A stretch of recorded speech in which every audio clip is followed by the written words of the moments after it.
Praise lord.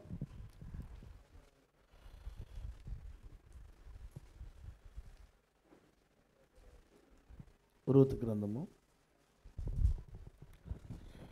1వ అధ్యాయం. Ruth గ్రంథము 1వ అధ్యాయం 15వ వాక్యం చదువుతున్నాం. రూతు గ్రంథము 1వ అధ్యాయం 15వ వాక్యం. ఆమె, ఇదిగో ఈ తోడి కోడలు తన జనుల యొద్దకును తన దేవుని యొద్దకును తిరిగిపోయినదే. నీవును నీ కోడలి వలె క్షమించాలి. నీవును నీ తోడి కోడలి వెంబడి వెళ్ళమనెను. Praise lord. అందుకు రూతు, నా వెంబడి రావద్దనియు నన్ను విడిచిపెట్టమనియు నన్ను బ్రతిమాలు కొనవద్దు. నీవు వెళ్ళి చోటికి నేను వచ్చేదను, నువ్వు నివసించు చోటనే నేను నివసించేదను. నీ జనమే నా జనము, నీ దేవుడే నా దేవుడు. నువ్వు మృతి పొందు చోటను నేను మృతి పొందేదను, అక్కడనే పాతి పెట్టబడదను. మరణము తప్ప మరి ఏదైనా నన్ను ప్రత్యేకించిన ఎడల నాకు ఎంత కీడే యెహోవా నాకు ఎంత కీడేను చేయునుగాక అనెను. తనతో కూడా వచ్చుటకు ఆమెకు మనస్సు కుదిరినదని నయోము తెలుసుకున్నప్పుడు అందుని గురించి ఆమెతో మాట్లాడటం మానెను. కనుక వారిద్దరూ బెత్లెహేమునకు వచ్చే వరకు ప్రయాణం చేసిరి. దేవుడి మాటలు మన కొరకు దీవించును గాక. కూర్చుందాం. Praise the lord.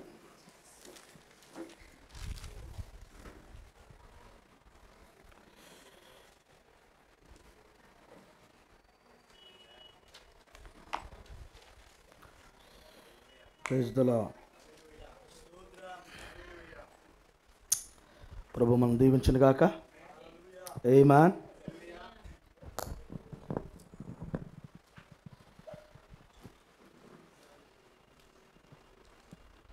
అయ్యా, పిల్లలు ఎవరైనా ఆధారణ ఉంటే కొత్త కూర్చోమని చెప్పండి. అబ్రా ఒక రౌండ్ వేసిన పట్టెలు.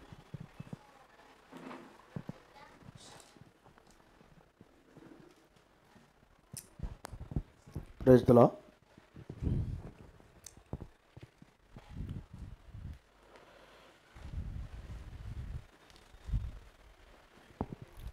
ఓకే, చాలా సంతోషము.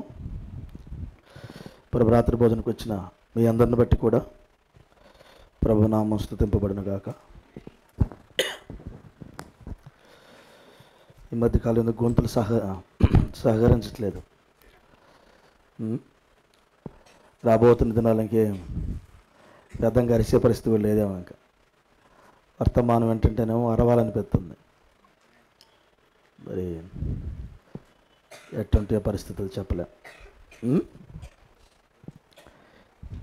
ఏమయ్యా, కొంచెం కేకలేసేవాళ్ళని రావాలి రంగం మీదకి. అర్థమైంది నా మాట మీకు? కొంచెం కేకలేసేవారైనా రావాలి.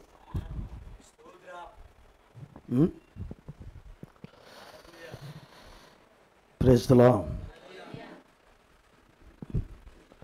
పరలోక రాజ్యానికి వెళ్ళే ఆఖరి దినాల్లో ఉన్నాం. ఈ ప్రభురాత్రి భోజనమే ఆఖరేమో మనకు తెలియదు. ఆఖరేమో. Praise the lord. ఈ ప్రభురాత్రి భోజనము ఆఖరేమో. నెక్స్ట్ ప్రభురాత్రి భోజనం మనం ఉండకపోవచ్చు ఒకవేళ. సహోదరుడా, వాక్యము పరిపూర్ణమైనది. వాక్యము పరిపూర్ణమైనది. వాక్యములో కలిపేది ఏముండదు, తీసివేసేది ఏముండదు.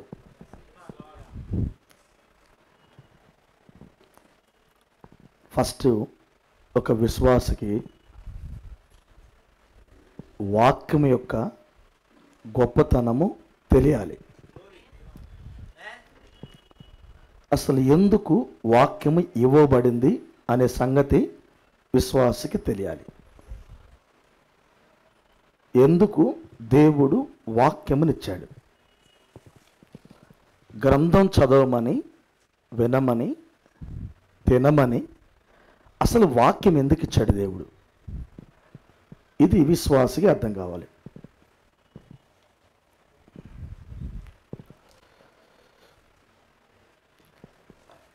వాక్యం వినాలని, ఈరోజు చర్చికి వెళ్దాం వాక్యం విందాం, ఓకే. కూటానికి వెళ్దాం వాక్యం విందాం, ఓకే. లేక చదువుకుందాం కొద్దిసేపు వాక్యం, మంచిదే. అసలు ఎందుకు వాక్యాన్ని దేవుడిచ్చాడు అనేది మనకి తెలియాలి. ఈ వాక్యం ఎందుకు ఇవ్వబడింది అనే సంగతి నీకు అర్థమైన రోజున అప్పుడు నువ్వెవరవో నీకు అర్థమైంది. ఇటు తిరగాలి, ఇద్దరు కూర్చోండి, ఇద్దరు కూర్చోండి. వాక్యం ఎందుకు ఇవ్వబడింది అనేది మనకు తెలియాలి. Praise the lord. చివరగా పరలోక రాజ్యానికి వెళ్ళే ముందుగా ఎవరు పరలోక రాజ్యానికి వెళ్తారు అనే ఆలోచన చేస్తే, పరిపూర్ణమైన వాక్యమైన వారు పరలోక రాజ్యానికి వెళ్తారు.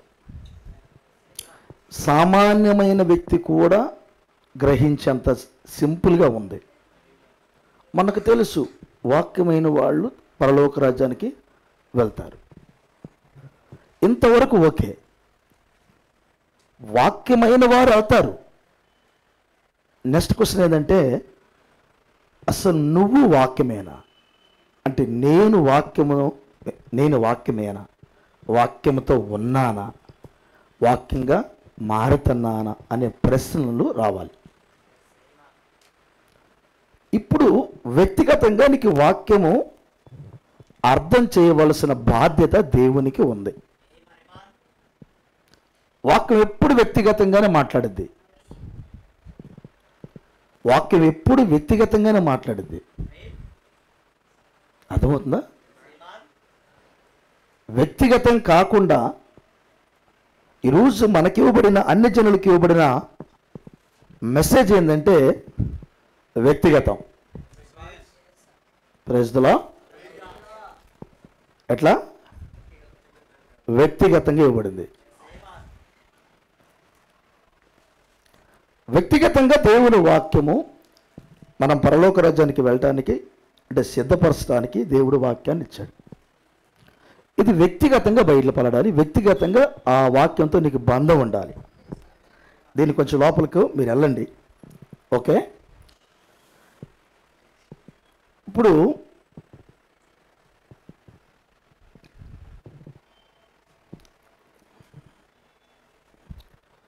చివరి టైంలో ఉన్న మనం పరలోక రాజ్యానికి వెళ్ళాలన్నా ఆలోచన కలిగి ఇక్కడికి వచ్చాం, అవునా? పరలోక రాజ్యానికి వెళ్ళాలన్న ఆలోచన కలిగి ఇక్కడికి వచ్చాం. ఇంతకు మించి ఆలోచన మీకేం లేదుగా? ఇంకేదైనా ఆలోచనతో ఇక్కడికి వచ్చారా? అంతే కదా. ఇప్పుడు మీరు ఎక్కడికి వెళ్ళాలి? పరలోక రాజ్యానికి వెళ్ళాలి. అదేని కాన్సెప్ట్. ఇంతకు మించి ఏమన్నా ఉంటే చెప్పండి నాకు. ఇంతకు మించి మీకు ఏమన్నా ఉంటే చెప్పాలి.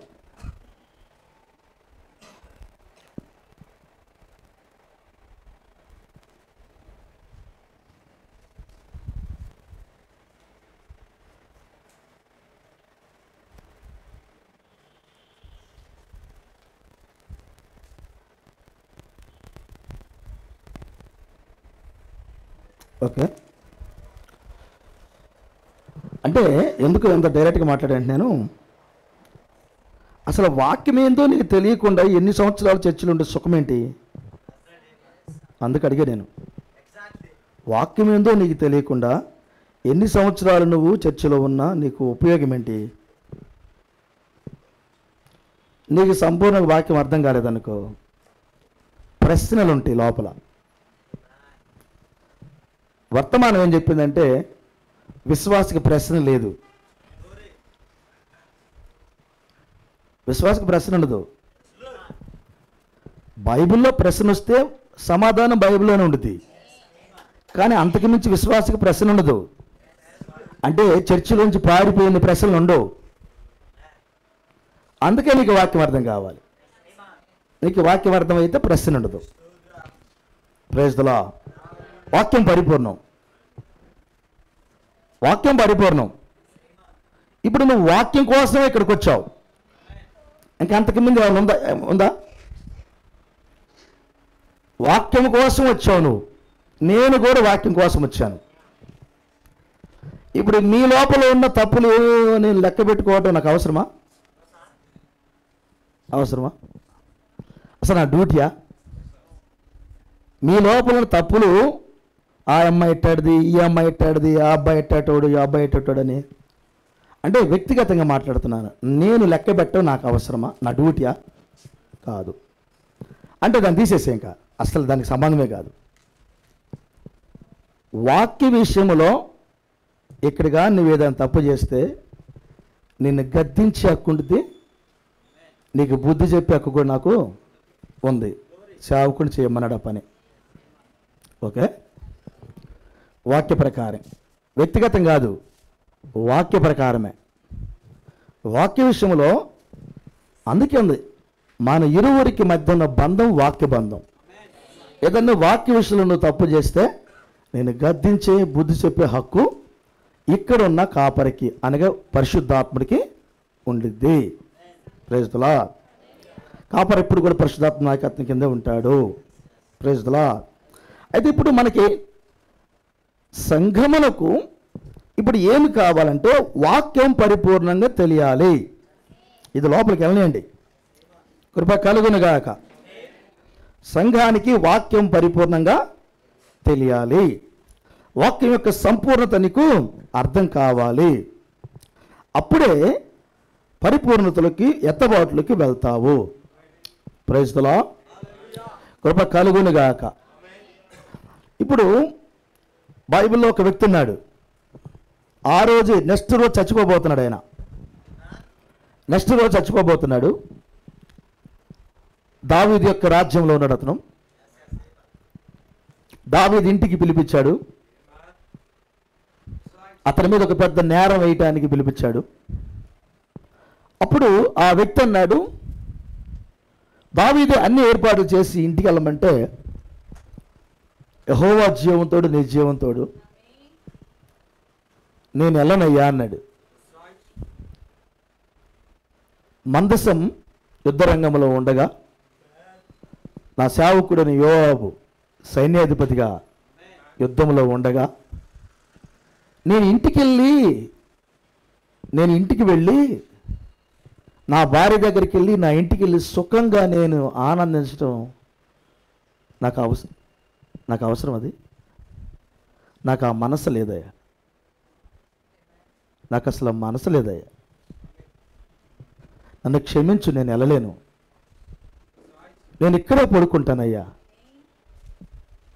ఆయనకు మంచి పదార్థాలు పంపాడు, తాగటానికి కావాల్సిన మంచి ద్రాక్షరసం పంపాడు. తాగి అక్కడే పడుకున్నాడు.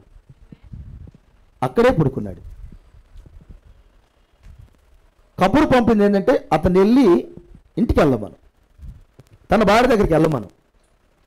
ఇంటికి వెళ్ళి వస్తే నింద పడిద్ది. ఇంటికి వెళ్ళమని అన్నాడు. ఆయన వెళ్ళలేదు. ఎందుకు వెళ్ళలేదు? సుఖంగా వెళ్ళి నీ భార్యతో నీ దగ్గర సుఖపడిపో, నువ్వు యుద్ధం చేసేవాళ్ళు చేస్తాను, నువ్వు ఎంజాయ్ చేయపో ఇంటికి వెళ్ళి అని అంటే అతను ఇంటికి వెళ్ళలేదు. ఇంటికి వెళ్ళలేదు. 2 సార్లు చెప్పినా తిని అంతఃపురంలోనే పడుకున్నాడు. వెళ్ళాడా అన్నాడు, వెళ్ళలేదు అన్నాడు. అంటే ఓకే. తాకీదు రాయించాడు అతని మరణం గురించి. ఆ మరణ వార్తను అతని చేతిలో పెట్టి తీసుకెళ్ళి యోవాబుకి ఇమ్మన్నాడు. తీసుకెళ్ళి మరణ వార్త, అతని మరణమే, ఆ రోజు చచ్చిపోతున్నాడు ఆయన. ఆ మరణ వార్త తీసుకెళ్ళి అతని చేతిలో పెట్టాడు. యోవాబు తీసి చదివాడు, అతని మరణమే. ఓకే వెళ్ళన్నాడు. ఆ రోజే చచ్చిపోయాడు అతను. ఆ రోజే చచ్చిపోయాడు. చంపాలని, సావాలని కాదు, దావీదే చంపించాడు. వెంటనే ఆ రోజే వార్త వచ్చింది, ఊరియా చచ్చిపోయాడు. ప్రోక్తం ఏమన్నాడంటే, ఈ ఊరియా అనే వ్యక్తి వాస్తవానికి యూదుడు కాదు, ఇతడు ఒక అన్యజనుడు. అతడు యూదులలోనికి చేర్చబడి ఆ యొక్క మందస్సం యొక్క ప్రత్యక్షత కలిగిన వాడు, తండ్రి సైన్యాధిపతి యొక్క యోబు యొక్క ప్రత్యక్షత కలిగిన వాడు, తన రాజు అయిన దావీదు యొక్క ప్రత్యక్షత కలిగిన వాడు, టోటల్గా ఆ గొప్ప దేవుని ప్రత్యక్షత కలిగిన వాడు. ఆయన సైన్యాధిపతిని గౌరవించాడు, అతని రాజుని గౌరవించాడు, అతని మందసాన్ని గౌరవించాడు, అసలు దేశాన్ని గౌరవించాడు, దేవుని గౌరవించాడు. నేను ఎల్లనయ్యా అన్నాడు. ప్రాఫెట్ ఇదన్నీ చూసిన తర్వాత ఏమన్నాడు దర్శన, నేను పరలోక రాజ్యానికి వెళ్ళిన తర్వాత నేను మొట్టమొదటిసారిగా సహోదరు యూరియాని కలుసుకుంటాను అన్నాడు. అతను హగ్ చేసుకుని గట్టిగా నేను కౌగులించుకొని సహోదరుడు అని వందనా చెప్పాలని ఉందన్నాడు.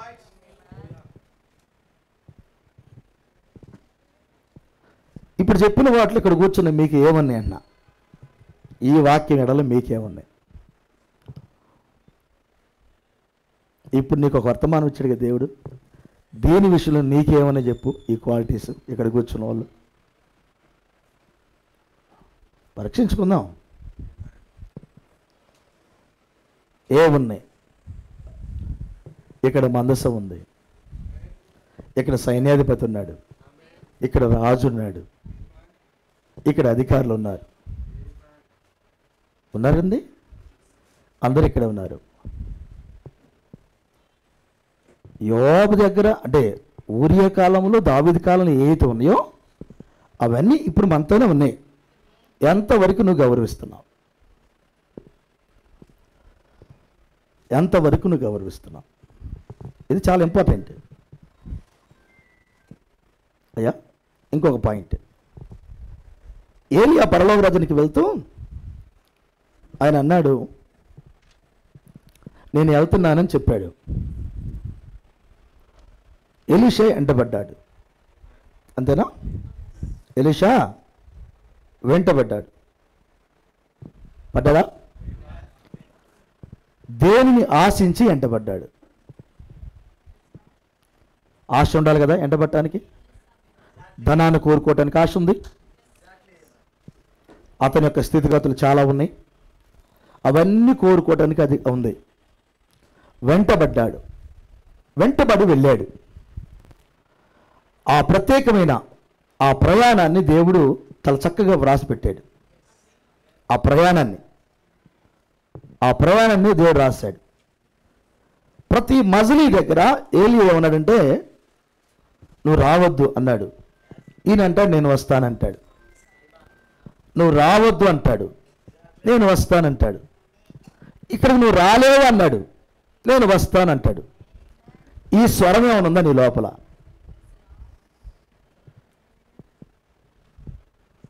ఒకవేళ యేసు ప్రభువు వారు చర్చికి రావద్దు నేను అన్నాడు అనుకో, నేను వస్తాను అనే స్వరం నీకేమైనా ఉందా అన్నా? ఉందా? ఒకవేళ యేసు ప్రభు వచ్చిన చర్చికి రావద్దు అన్నాడు అనుకో, లేదు నేను వస్తాను అనే స్వరం నీ దగ్గర ఉందా? పరీక్షించుకుందాం కొంచెం. అయ్యా అసలు ఏంది ఎత్తబడి ఈ టైంలో అసలు ఎట్టున్నాం? మన యొక్క ఆలోచన ఏంటి? ఎందాకే ఒక పాయింట్ రైజ్ చేశారు, ప్రేమ చల్లారిపోయిందయ్యా అని. ఇప్పుడు ప్రేమ చల్లారిపోయిద్దని దేవుడు చెప్పాడు. అక్రమ విస్తరించి అనేక మంది ప్రేమను చల్లారిపోయిద్దని చెప్పాడు. ప్రేమ చల్లారిపోయిద్దని వాక్యం చెప్పింది. ప్రైజులా. ఆయన పిల్లలమ్మగా ప్రేమను రైజ్ చేసే బాధ్యత మనకుంది లేదా? ఇందాక ఆ పాయింట్ కూడా మాట్లాడుకున్నాం. ఒక్కళ్ళతో ప్రేమ బయటికి రాదు, ఇరువురు కలిస్తే ప్రేమ బయటకు వస్తుంది. దాన్ని సహవాసం అన్నాం. ప్రైజ్లా. కృప కలుగునుగాక. ఎక్కడే ఉన్నారా? ఇప్పుడు మనము ప్రేమను రైజ్ చేయాల్సిన ఈ టైం, అనగా వాక్యమును మనము చూపించే ఈ టైం. ఎవరన్నా వద్దు అసలు చర్చికి రావద్దు అన్నా, ఇప్పుడు నీ ఆలోచన నా ఆలోచన ఏమై ఉండాలంటే, ఏమై ఉండాలి? నేను వెళ్ళాల్సిందే. నేను అప్పుడప్పుడు మీరు చెబుతా ఉంటాగా, 2008లో అక్టోబర్ 30వ తారీఖున 31 అనుకుంటా మా పాస్టర్కి డెలివరీ డేట్ ఇచ్చారు. నవంబర్ 17న మా బాబు పుట్టాడు. అప్పుడే ముందుగా చెప్తే పుట్టింది డేట్ అయితే 31 ఇచ్చారు. నేను 31 తారీఖులు విజయవాడలో ఆశీస్సుల గారు మీటింగ్స్, మా పాస్టర్ మా డేటు రేపే మీటింగు, హాస్పిటల్లో అడ్మిట్ అవ్వాలి. నేను వెళ్తానంటాను, ఏం ఏడుస్తూ ఉంది నన్ను చూసి. నాకు ఏం మీద మనసు లేదు, నాకు వాక్యం మీదే మనసు ఉంది. నాకేమో ఆ వాక్యం చూసి నాకు ఏడిపోతుంది, ఏమో నన్ను చూసి ఏడుస్తుందేమో. ఆ రోజు జరిగిన సందర్భం అది. మ్యాటర్ ఏంటంటే, నేను బ్యాగుకి బట్టలు సర్దుకొని అక్కడ పెట్టుకున్నా. ఏడుస్తుంది మా పాస్టర్ అమ్మ. ఏం చేయాలి నేను? నా ఉద్దేశం ఏంటంటే, మా మామ ఉన్నాడు, మా అత్త ఉంది, మా పిల్లలందరూ ఉన్నారు, వాళ్ళు ఉన్నారు కాబట్టి వాళ్ళు చూస్తారు అనేది నా ధైర్యం. సరే, నేను ఉండటం కరెక్టు, అది వాస్తవమే. డెలివరీ టైం అప్పుడు భర్త దగ్గర ఉండాలి, అది డాక్టర్ల సలహా. భర్త దగ్గర ఉండాలి, అప్పుడే ఆమెకి చక్కగా సులువైన కాన్పు ఉంటుంది. భర్త దగ్గర ఉండాలి డెలివరీ టైంలో. కాబట్టి నేను ఉండాలి, అది కూడా నాకు తెలుసు. కానీ నేను అక్కడ ఉండాలని నా కోరిక. అప్పుడు నేనేమో లోపల ఏడుస్తున్నా, ఆమె బయట ఏడుస్తుంది. అంటే నా అంతరంగంలో నేను ఏడుతున్నా, నేను ప్రభు ఏందో ఇదే అని. ఆమె మామూలుగా ఏడుస్తూ ఉంది. అప్పుడు మా మామ వచ్చి అన్నాడు, నా భార్యని అరిచాడు, వానే ఆయన చావుకుడు, వాక్యం వినాలి, వాక్యం కోసం పోవాలి, మేము లేవా వానే, నేను చూస్తాను పానే అన్నాడు. ఆ మాట అంటవలసి నీ బ్యాగ్ ఎత్తుకుని వెళ్ళా. నేను అక్కడికి వెళ్ళి నా చుట్టుపక్కల సేవకులు మొత్తం చెప్పా, వెళ్ళి మా పాస్టర్కి డెలివరీ డేట్ ఇచ్చారు, ప్రార్థన చేయండి అయ్యా, ప్రార్థన చేయండి అని చెప్పాను. మ్యాటర్ ఏంటంటే, హాస్పిటల్కి వెళ్ళలే వీళ్ళు. 17 రోజులకి పోస్ట్ పోయింది అది. నేను కోటాలు చూసుకుని వచ్చాను ప్రజల. ఇప్పుడు నేనేమంటే ఎందుకు జ్ఞాపకం చేశానంటే, నీ మనసు ఎక్కడ ఉంది? ఈ ఎత్తబడే సమయంలో నీ మనసు ఎక్కడ ఉంది? ప్రజలా, ఏలియా వద్దంటాడు, నేను వస్తానంటాడు. ఈ ఈడ్పు నీకేమైనా ఉందా అన్నా? రాబోతున్న దినాల్లో ఎవరు అంటారు, ఎందుకు బ్రదర్ చర్చకు వచ్చేది అన్నాడు అనుకో, నువ్వేమంటావు? ఒకవేళ ఇట్లా ఎదురైతే నీ స్పందన ఏందంటున్నా? ప్రజలు అర్థమవుతుందా? నువ్వు అనవసరమైన చర్చకి రావటం అన్నప్పుడు నీ స్పందన ఏంటి? ఏమో ఎదురవచ్చేమో. ఒకవేళ ఎదురైతే అంటున్నా, ఎలా స్పందిస్తావు? ఒకవేళ వాక్యమైనా కావాలి అన్నప్పుడు ఈడ్పు ఎలా ఉండాలి? ఈడ్పు ఎలా ఉండాలి? కృప కలుగునుగాక. దావీదు ఒకరోజు పారిపోతున్నాడు. పారిపోయే సమయంలో ఒక వ్యక్తి దావీదుని వెంబడిస్తాడు. అతని పేరు ఇత్తయి. మీకు గుర్తుంది అతని పేరు. అతను ఒక స్టేట్మెంట్ ఇస్తాడు, చదువుదామా? అతను ఒక స్టేట్మెంట్ ఇస్తాడు. కృప కలుగునుగాక. ఇక్కడే ఉన్నారా? 2వ సమూయేలు గ్రంథము 15వ అధ్యాయము ప్రైజ్లో 21వ వచనం. ఇత్తయి, నేను చచ్చినను బ్రతికినను యెహోవా జీవముతోడు నా ఏలిన వాడవు, నా ఏలిన వాడవును రాజునకు నీ జీవముతోడు, ఏ స్థలమందు నా ఏలిన వాడవును రాజునకు నీ ఉందువో ఆ స్థలమందే నీ దాసుడునైనా నేనుందునని రాజుతో మనవి చేశాను. ఈయనేమన్నాడంటే, మంచిగా బతికినోడు ఇత్తయి, నువ్వు ఇంటికి వెళ్ళి ఇత్తయి అన్నాడు. ఆయన అంటాడు, నేను వెళ్ళను, ఇంటికి నేను వెళ్ళను, నువ్వు ఎక్కడ ఉంటే నేను అక్కడ ఉంటా. ఎత్తయి, మేము అడవుల్లోకి వెళ్తున్నాం. ఆహారం దొరకచ్చు, దొరకకపోవచ్చు. సరైన వాటర్ దొరకచ్చు, దొరకకపోవచ్చు. సరైన పడుకోవటానికి వసతులు ఉండొచ్చు, ఉండకపోవచ్చు. నువ్వు వెళ్ళింటికి అని అంటే రాజుగారు అంటాడు, దావీదు గారు అన్నారు మాట ఎల్మని, నువ్వు ఎక్కడ ఉంటే నేను అక్కడే ఉంటా, నువ్వు ఎక్కడ పడుకుంటే నేను అక్కడే పడుకుంటా, నేనైతే ఇంటికి వెళ్ళను. యెహోవా జీవముతోడు, నా ఏలిన వాడవని నీ జీవంతోడు, నువ్వు ఎక్కడ ఉంటే నేను అక్కడే ఉంటా. ఉందా ఈ తీర్మానం? Praise the lord. కొంచెం మీ యొక్క విశ్వాసాన్ని రైజ్ చేయాలని నేను ఇవన్నీ చదువుతున్నా. ఏముందా ఇప్పుడు అలాంటి ఈర్పు ఉందా నీకు అన్నా? Praise the lord. అలాంటి ఒకవేళ శ్రమకాలం వచ్చినప్పుడు ఒత్తిడి వస్తుంది, మరి ప్రపంచంలో ఉన్న అన్ని ఏకమైనవి, ప్రైజ్ ది లార్డ్, అణుబాంబులను రెడీ అయిపోయినాయి, నియంతలంతలు రెడీ అయ్యారు. మన ఇండియా దేశం మీదకి ఏం వస్తుందో మీరు ఆల్రెడీ వింటూనే ఉన్న రోజు చూస్తూనే ఉన్నారు. అంతకంటే అడ్వాన్స్గా మన దగ్గరకు వచ్చేది ఎవరంటే సంఘ శాఖలన్నీ ఇవన్నీ ఏకమవుతాయి. ఏకమైని ఎవర్రా మనల్ని విమర్శిస్తున్న వ్యక్తులు ఎవరంటే ఎంటే మెసేజ్ అన్న సంగతి అందరికీ అర్థమైంది. వాళ్ళందరూ ఏకమయ్యి ఆలోచన సభలు కలిగి ఉన్నారు మన మీద దాడికి. ప్రాఫెట్ చెప్పిన వర్తమాన వాక్యం చెప్పిన విధముగా సువార్త బ్యాన్ చేయబడుతుంది, మన నోటికి ప్లాస్టర్ చేయబడుతుంది. అప్పుడు సువార్త స్వరం అనేది నీకు వినబడదు. దానికి చక్కగా సాదృశ్యంగా లాక్డౌన్ పెట్టాడు దేవుడు. సో లాక్డౌన్ అని పెట్టిందే సువార్త మూయబడుతుంది, జాగ్రత్త అంటానికి లాక్డౌన్ పెట్టాడు. అసలు లాక్డౌన్ దేవుడు తీసుకొచ్చిందే దానికోసం, నీకు అర్థం చేయడానికి లాక్డౌన్ పెట్టాడు ఆయన. ప్రైజ్ లా.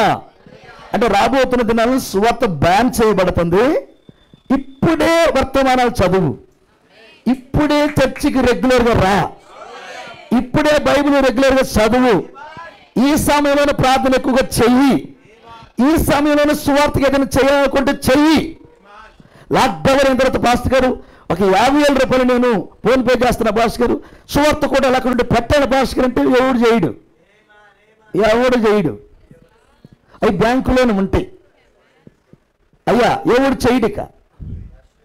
పాస్టర్ గారు ఈ 1,00,000 రూపాయలు నేనేం చేసుకొని ఈ 1,00,000 రూపాయలు తీసుకెళ్ళి ఏదన్నా పత్రికలు కొట్టించి పంచంటే ఎవడు పంచడు.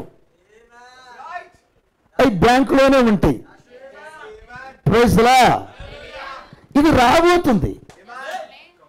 ఇప్పటికి 1 రూపాయి పెట్టనోడివి, అసలు దశమ భాగమే ఇయ్యనోడివి కొంతమంది. ఆ ప్రత్యక్షత కొంతమందికి రాలే. ఇంకా నువ్వు వస్తుంది, చిన్నగా వస్తుంది, రాదని నేను అంటలేదు, వస్తుంది. దశమ భాగం తీయటం జాతకనోడివి, 1 రూపాయి దేవుడు పనికి ఖర్చు పెట్టనోడివి. యేసు ప్రభువు దగ్గరకు వచ్చి ఏం చెబుతావు? ఏమని మాట్లాడతావు? అసలు ఆయన ముఖం ముందు ఏమని మాట్లాడతావు? పోనీ ఆ టైంలో నువ్వు వచ్చి, బ్రదర్ 2,00,000 రూపాయలు డబ్బులు ఉన్నాయి బ్రదర్, ఇప్పుడు దశమ భాగం తీశాను బ్రదర్, సువార్త పనికి ఎంత డబ్బులు బ్రదర్ అంటే ఉపయోగపడతాయా అంటున్నా? ఉపయోగపడతాయా? Praise the lord. పడతాయా? అక్కడికి వస్తాయా? కృప కలుగునుగాక.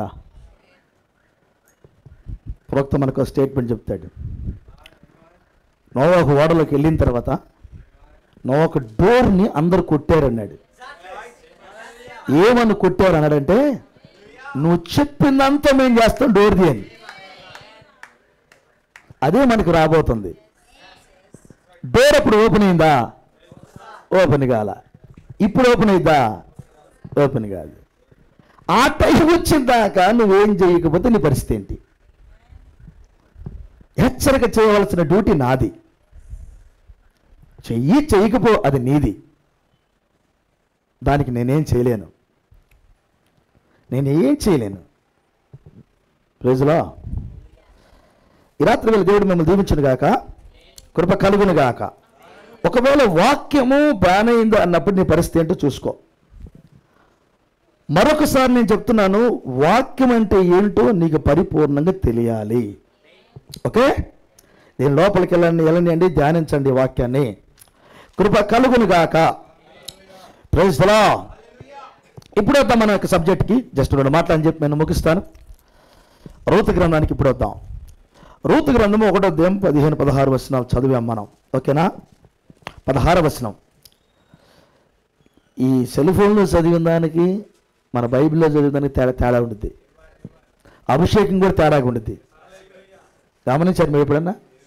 సెల్ ఫోన్లో చదవటానికి ఏదన్నా ఎమర్జెన్సీ ఇప్పుడు చదవండి తప్ప 99% బైబిల్లో చదవండి. అభిషేకం వేరుగా ఉంటుంది. సెల్ ఫోన్లో అభిషేకము అసలు అది వేరు, ఇంకంతే. ఈ బైబిల్ అభిషేకం వేరు. Praise the lord.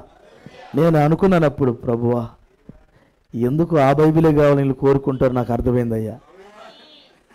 ఒక అభిషేకం ఉంది ఆ బైబిల్లో. నిజమది. చదువుదాం.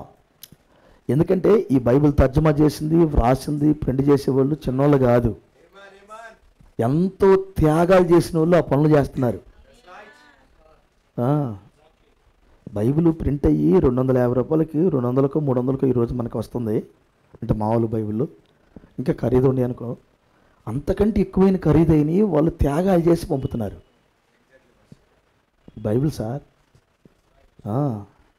ఎంత కష్టపడితేనే బైబిల్ మన దగ్గరకు వస్తున్నాయి. దాని విలువ కూడా మనకు తెలియలేదంటే నీకు వాక్యం ఏమర్థమైంది? వాక్యం అర్థం కాలేదు. నిజమది. ఈ వర్తమాన పుస్తకం మన దగ్గరకు వచ్చింది అంటే, వర్తమాన పుస్తకం, దేవుని స్తోత్రం, మన దగ్గరకు వచ్చిందంటే ఎందరో త్యాగాల ఫలితం ఈ వర్తమాన పుస్తకం. నిజమది. ఎందరో త్యాగాల ఫలితము ఈ వర్తమాన పుస్తకం. ఇది వర్తమాన పుస్తకం పంపించేవాళ్ళు ఎంతో త్యాగం చేసి పంపుతున్నారు. అయ్యా ప్రింట్ చేసి ఫ్రీగా ఇవ్వండి అని. మనకి దరిదాపులు అన్నీ ఫ్రీగానే వస్తున్నాయి కొన్ని పుస్తకాలు.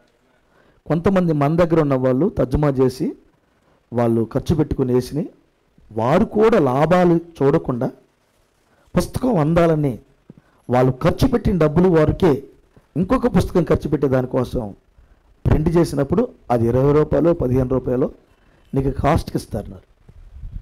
ఇంకో పుస్తకం చెయ్యాలని ఆ ఉద్దేశంతోనే. దీనికి బిజినెస్ ఎవ్వరు చేయలే ఇప్పటికీ. ఎంతో కష్టపడితే ఈ పుస్తకాలు మీ దగ్గరికి వస్తాయి కదండి. ఇంత కష్టపడి పుస్తకాలు నీ ఇంటికి పంపుతుంటే దీని కొరకు నువ్వేం చేసావు అనేది ఒక్కరవా ఒక ఆలోచన చేయాలి కదా. ప్రార్థన చేశానా, 10 రూపాయలు నేను కూడా దానికి సహాయం చేశానా? పాస్టర్ గారు ఈ పుస్తకాలు మనకు ఊరకనిస్తున్నారు, మనం కూడా ఇదిగో సహాయం చేద్దాం, మనం కూడా ఇదిగో ఈ 10 రూపాయలు వాళ్ళకి పంపుదాం, ఇదిగో పంపుదాం 10 రూపాయలు, ఇదిగో నా 10 రూపాయలు ఇగో, నా 10 రూపాయలు ఇగో, అందరు కలిపి ఇదిగో ఒక 1000 రూపాయలు 2000 రూపాయలు పంపు పాస్టర్ గారు మన తరపున కూడా అనే మనసు మీకు రావట్లేదా ఈ పుస్తకాలు తీసుకున్నప్పుడు? అయ్యా నేను ఒకసారి ఈ పుస్తకాల కోసం ఒకటి పెట్టాను. ఆ బాక్స్ లేపిండు ఒకడు, ఎవడో అందులో డబ్బులు కూడా లేపాడు. ఎవడు లేపిండు అర్థం కాదు.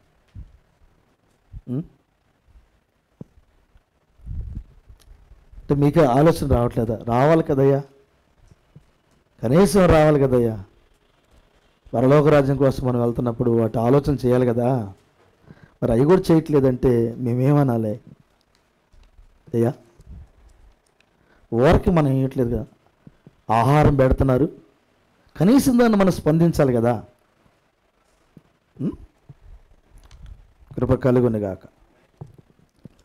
అర్థమవుతుందా? ఈ ఊరికి రావట్లేదు మన దగ్గరికి, ఎంతో త్యాగాలతో వస్తాయి ఇవన్నీ ఈ పుస్తకాలు. ప్రభు మిమ్మల్ని దీవించిన గాక. ఓకేనా? ఉచితంగా వచ్చేది ప్రతిదీ కూడా దెయ్యమే. అందుకని అవి ఉచితంగా రావట్లేదు, అవి త్యాగాలు చేస్తే వస్తున్నాయి. ఎవరో దగ్గరికి వెళ్ళి అడుక్కుని తెచ్చినవి కాదు, అట్ట కాదు, ఇది సమర్పణతో వచ్చినాయి. మెసేజ్ పుస్తకాలన్నీ అట్లాగే వస్తాయి. ప్రభు మిమ్మల్ని దీవించును గాక. సరే, దేవుని పిల్లలుగా మీరు వాక్యంతో ముడివేయబడి ఉండండి. వాక్యం విలువ తెలుసుకోండి. మీరు చక్కగా దీవించబడతారు, ఎత్తబాటుకి సిద్ధపడతారు. ఎలీషా ఏలియా దగ్గర కోరుకుంది డబ్బు కాదు. ఎలీషా ఏలియా దగ్గర కోరుకుంది ఆత్మ. ఏం కోరుకున్నాడు? నీ ఆత్మ నాకు కావాలయ్యా అన్నాడు. నాకు ఆత్మ కావాలయ్యా అన్నాడు. డబ్బు కోరలేదు. ఏదడిగిన ఇస్తాడు. ఏలియా పలికితే అయిపోద్ది. ఏదడిగినా ఎలీషా ఏదడిగినా ఇచ్చిస్తాడు ఆయన. డబ్బు కోరలేదు, అధికారం కోరలేదు, అధికారం కోరలేదు. ప్రైజ్లా. ఇంకొక విషయం ఏంటో తెలిసిన, ఎవరికి అధికారం కావాలో, ఎవరి డబ్బు కావాలో అవన్నీ ఏలియా గారు ముందుగానే చూశాడు. ఈ ఎలీషా ఏం అడుగుతాడు కూడా ఏలియాకి ముందుగానే తెలుసు. అది అడుగుతాడో లేదా అడిగాడు. నీకేం కావాలని అడిగాడు.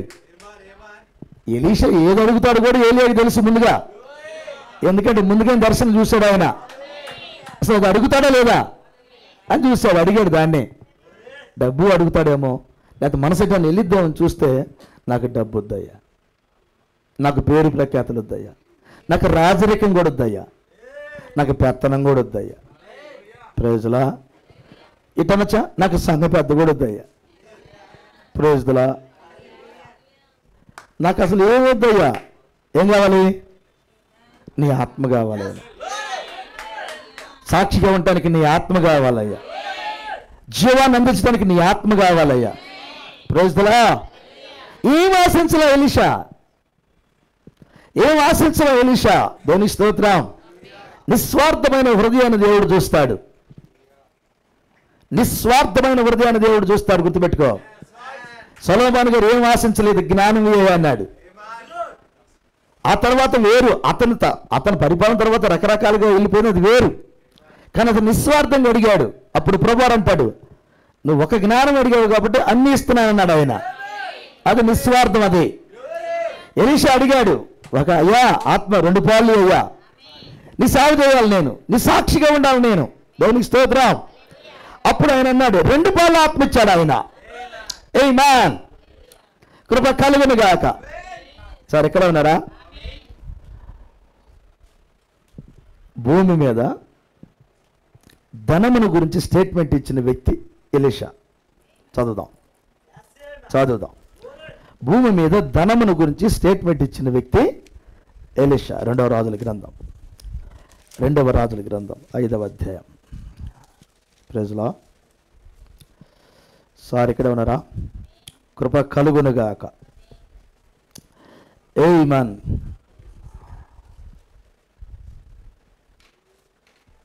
ఓకే. 26వ వచనం, 5వ అధ్యాయం 26వ వచనం చదువునాను పెద్దగా.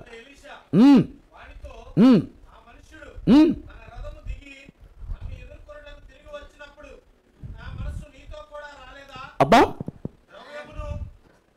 చదువు.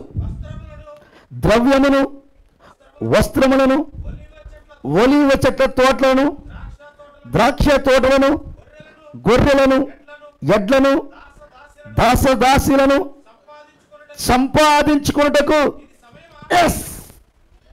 ఇది సమయమా?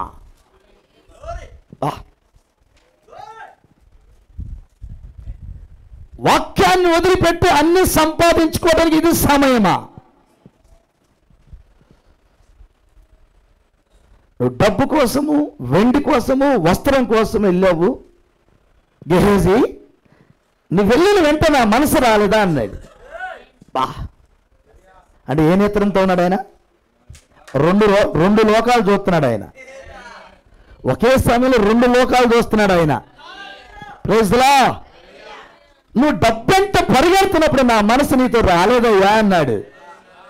గెహజీకి మైండ్ పోయింది. లోపల గదిలో కూర్చున్నప్పుడు నా ఎంట ఎప్పుడు వచ్చావు? ఆయన అన్నాడు నా మనసు నీ ఎంట రాలేదా అన్నాడు. ప్రైజ్లా. అప్పుడు అన్నాడు గెహజీ నువ్వేం కోరుకున్నావో అదే నీకు. కుష్ఠవ్యాధి కోరుకున్నాడు. డబ్బులు ఏముందంట? కుష్ఠు ఉందని చెప్పాడు. ఆ నయమానికి కుష్ఠు నీకు వచ్చేసిందన్నాడు. కుష్ఠు తీసుకుని వెళ్ళిపోయాడు. కానీ ఒక స్టేట్మెంట్ ఇచ్చాడు, అది మనం చదివాం. గెహేజీ, ఇది ఏ టైం నాయన? గెహేజీ, ఇది ఏ టైం? దాసదాసీలను, ఒలివ తోటలను, ద్రవ్యమును, వస్త్రములను, గొర్రెలను, ఎడ్లను, దాసదాసీలను సంపాదించుకోవడానికి ఇది సమయమా? సంపాదన మీద దృష్టి పెట్టడానికి ఇది సమయమా? ఇప్పుడు సంపాదన లేకపోతే బతకలేం కదా, అది వేరే. బతకటానికి కావాల్సినంత గెహేజీకి ఇంటి దగ్గర ఉంది. అంతకు మించి ఆలోచన చేశాడు గెహేజీ. బతకటానికి ఇంట్లో ఉందంత, అంతకు మించి ఆలోచన చేశాడు. ఇది సమయమా? ఒక మాటలో నువ్వు చెప్పొచ్చు, అక్కడ ఎలీషాకి ఏ కన్ను ఉందో ఆ కన్ను గెహేజీకి లేదు. అంతేనా? ఎలీషాకి ఏ కన్ను ఉందో గెహేజీకి ఆ కన్ను లేదు. ఆ కారణం చేతనే ఆయన కన్నేమో వాక్యం మీద ఉంది, ఈయన కన్నేమో డబ్బు మీద ఉంది. నీకు ప్రభు నేత్రాలు రాకపోతే ఉండేది అదే. మరి ప్రభు మనస్సు నీకు రాకపోతే నీ మనసు వెళ్ళేది ఎక్కడికే? ఎవరి మనసు అయినా అక్కడికి వెళ్తుంది. అందుకే అన్నాను, వాక్యముతోనే ఉన్నావా? వాక్యముతో ఉన్నప్పుడు రోజు రోజుకి నీ మనస్సు నేత్రాలు తెరవబడుతున్నప్పుడు వాక్యాన్ని చూస్తావు. అంతేకాని అసలు నేను చూడదాకా వాక్యం అర్థం కావట్లేదంటే దాని అర్థం ఏంటంటే ఈ గెహేజీకి ఎలా ఉందో మన పరిస్థితి కూడా అంతే. తర్వాత ఏదో ఒకదానికి మనము ఎడిట్ అవుతాము, అంటే ఏదో ఒకదాన్ని ఆశిస్తాము, ఏదో ఒకదాన్ని పట్టుకుంటాము. గెహేజీ లాగే మార్గంలోనే వదిలిపెట్టి వెళ్తాం. అది అభిషేకం. అది అందుకే వాక్యంతోనే ఉన్నావా? వాక్యాన్ని చూసే నేత్రాలు నీకు వచ్చినాయా? దేవునికి స్తోత్రం. సరే, ఇక్కడ ఉన్నారా? రూత్ అంటది, రూత్ అనేది ఆమేన్. ఇప్పుడు చదువుదాం. అందుకు రూతు, నా వెంబడి రావద్దనియు, నన్ను విడిచిపెట్టమనియు నన్ను బతిమాలు కొనవద్దు. నువ్వు వెళ్ళు చోటుకి నేను వచ్చేదను. నీ దేవుడే నా దేవుడు. నువ్వు మృతి పొందే చోటును నేను మృతి పొందేదను, అక్కడనే పాత పెట్టబడదను. మరణము తప్ప మరి ఏదైనా నేను నన్ను ప్రత్యేకించిన ఎడల యెహోవా నాకు ఎంత కీడైనను చేయునుగాక. ఫస్ట్ కృష్ణ, యెహోవా గురించి ఈమెకు పూర్తిగా తెలుసా? తెలిస్తే ఎలా తెలుసు? యెహోవా గురించి ఈమెకు పూర్తిగా తెలుసా? తెలిస్తే ఏ రీతికి తెలుసు? ఏ గ్రంథం చదివింది? ఏ గ్రంథం చదివి ఈమె యెహోవాను తెలుసుకుంది? ఏమ్మా, గ్రంథాలు చదువుతున్నారా? జ్యోతే డిగ్రీలు చదివారు కొంతమంది పిల్లలు, పేర్లు చేస్తే చత్తారు ఇప్పుడు ఒక్క దెబ్బకి. డిగ్రీలు చేశారు. బైబిల్ చదవదామంటే అంటారు, మా టీచర్ చదువుతాను, వీడు పొట్ట కూసిన కూడా అక్షరం ముక్క రావట్లేదురా అంటే. అందరు టీచర్లు అందరూ మేము తిట్టి ఉంటారుగా, చదువుకునే పిల్లలకి అందరికీ తెలిసినది. వీడు పొట్ట కూసిన కూడా అక్షరం ముక్క రావట్లేదు అని. ఇప్పుడు మేమేమి తిట్టాలి? వీళ్ళు పొట్ట కోసిన కానీ ఒక వాక్యం ముక్క కూడా రావట్లేదు. పేరుకు డిగ్రీలు. బైబిల్ చదవటానికి అంటాను. బైబిల్ కూడా రాదు కొంతమందికి, చదువుతున్నారు. బైబిల్ చదువుతుంటేనే అర్థమైద్ది. పిహెచ్డి చేసినోడు బైబిల్ ఇచ్చినోడు చదవలేడు, గుర్తుపెట్టుకో. ఆ భాష అర్థం కాదు. రోజు చదవాలి బైబిల్ని. ప్రైజ్లా. బైబిల్ దేవుడు నీకు చదివిచ్చింది చక్కగా చదవటానికి, చదువులేని వారికి వినిపించటానికి.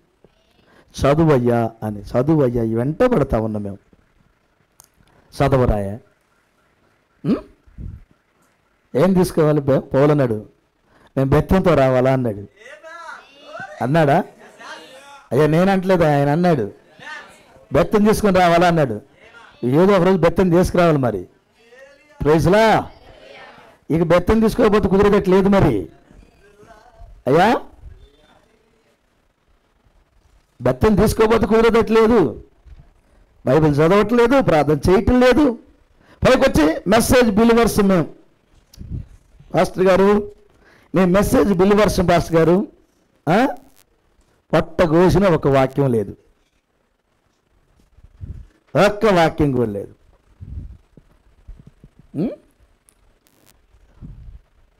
చూసేవాడికి నాకే ఎంత బాధకుంటే యేసుప్రభు వారికి ఎంత బాధ ఉందో లోపల ఉన్నాయనికి. ఉన్నాడో లేదో డౌట్ కూడా. లోపల ఉన్నాయనికి ఎంత బాధ ఉంటుంది.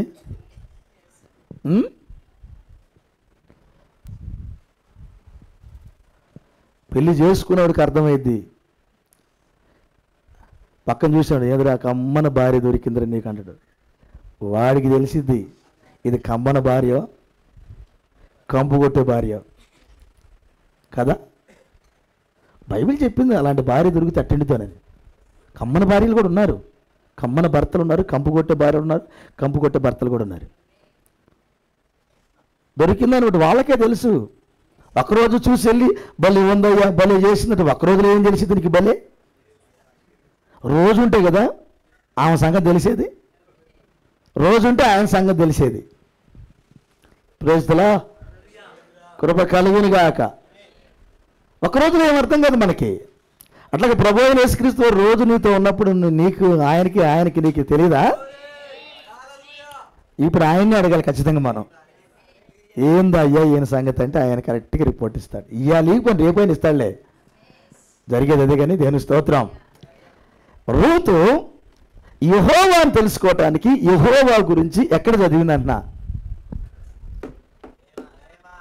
ప్రైజ్లా. యెహోవా గురించి ఒక తీర్మానం తీసుకుంది రూతు. అసలు ఎక్కడ చదివింది యెహోవా గురించి అన్నా? ఏమ్మా రూతు దగ్గర ఏమైనా గ్రంథాలు ఉండవా? ఏం చెప్పరండి?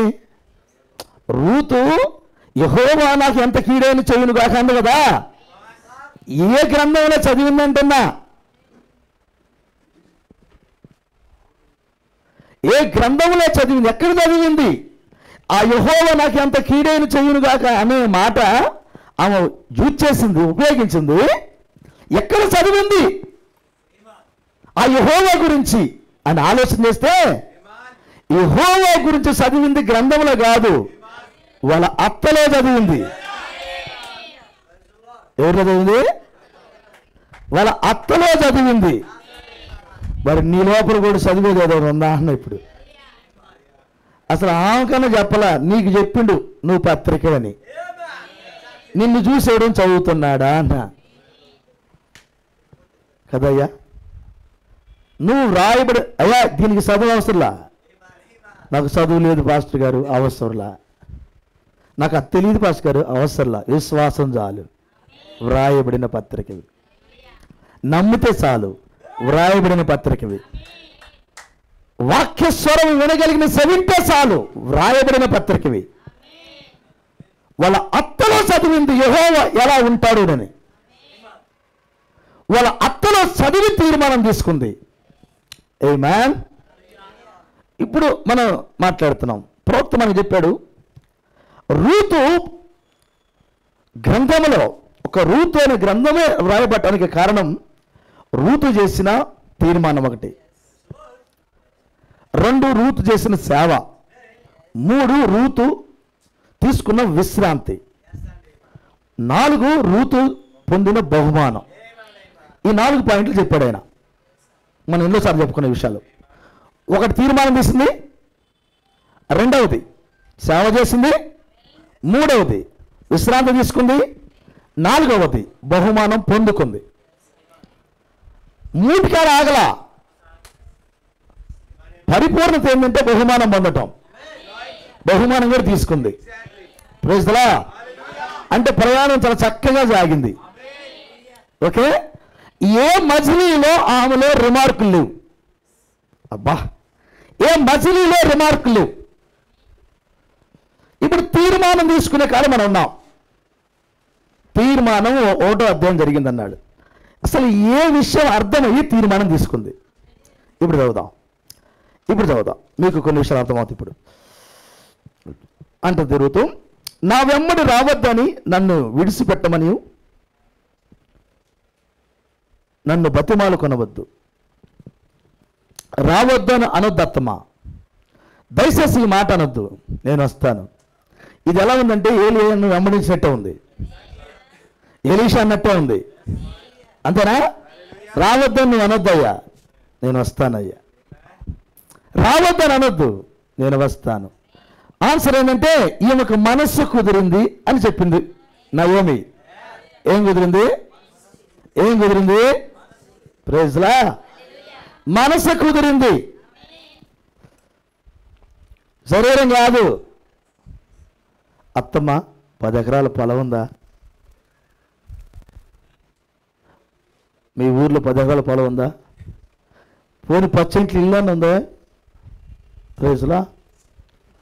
ఇప్పుడు పిల్లలు నాకు ఎవరికన్నా, ఇప్పుడు ఈ పిల్ల తండ్రి చూస్తూ ఉంటాడు, వాడికి వెనక ఉందా? ఉంది. 10 ఎకరాల పొలం ఉందా? ఇల్లు ఉందా? 10 కోట్ల ఆస్తి ఉందా? పర్లేదు, బాగా. అట్టయితే మన అమ్మాయిని ఇద్దాంలే, అడుగు అడుగు, మన అమ్మాయిని ఇద్దాం, అడుగు ఇద్దాం.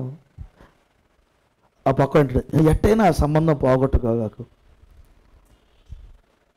ఇవన్నీ నాకంటే బాగా మీకే తెలుసు. నా చేత ఎందుకు చెప్పుకుంటారు మీరు? మీకే బాగా తెలుసు, ఆ కోణాలన్నీ మీకే తెలుసు బాగా. ప్రైజ్లా కదా? కాదంటవా? వాస్తవంగా లోకంలో ఉన్నాయి ఇవన్నీ. వాళ్ళు పోగొట్టరు. ఎట్లయినా చేసుకుందాం, ఆ అబ్బాయిని చేసుకుందాం. ప్రైజ్లా. ఒక అబ్బాయి మన పెళ్లి చేస్తే అన్నాడు, ఆ పాస్కర్ అన్నాడు, ఈయనకి 70 లక్షలు 80 లక్షలు కట్నం ఇచ్చి, అతను క్రిస్టియన్, భర్త క్రిస్టియన్, అతను ఎంబీబీఎస్ డాక్టర్, ఆయన డాక్టర్ చేశాడు. హిందూస్ వచ్చి, వాళ్ళ ఊర్లో హిందూస్ వచ్చి అబ్బాయి క్యారెక్టర్ చూసి 70-80 లక్షలు ఇచ్చి, హిందూస్ పిల్లల్ని మేము ఇస్తాం, మా పాపని ఇస్తాం, ఈరోజు కులాలు ఏమండి, కులాలు ఏమి లేవు, వాళ్ళు మారుమసలేని అన్నారంట, మా బిడ్డని ఇస్తాం, మీకు కట్నం ఎంత కావాలన్నా ₹1 కోటి దాకా మేము ఇచ్చేస్తాం, మీకు అన్నీ చూసుకుంటాం, మా పిల్లల్ని ఇస్తామని ఉండూరు వాళ్ళు వచ్చారట ఆ అబ్బాయి దగ్గరికి. ఆ అబ్బాయిని నేను చేసుకోను. ఏం కట్నం లేకుండా, మరి ఏమి ఇచ్చుకున్నా మనకు తెలియదు, మెసేజ్ బిలీవర్ని చేసుకున్నాడు. ఆమె బీటెక్ చేసింది, చేసుకున్నాడు మ్యారేజ్. మేము మ్యారేజ్ చేసింది, నేను మార్క్ అన్న చేసింది మ్యారేజ్. 2 సంవత్సరాల నుంచి లైవ్లో ఏంటంటే మార్క్ అన్న లైవ్లో ఏంటంటే ఆయన మెసేజ్లు. ఒక్కసారి ఎదురుకెళ్ళి మీ ఇద్దరం వెళ్ళాము, గడగడగడ వణుకుతో తబ్బిపోతున్నాడు పిల్లగాడు, చక్కగా ఉన్నాడు మంచి. తప్పు పాస్టర్ గారు నేను లైవ్లో చూశాను, డైరెక్ట్ చూశారు కదా, నాకు ఏదో అయింది పాస్టర్ గారు అంటున్నాడు.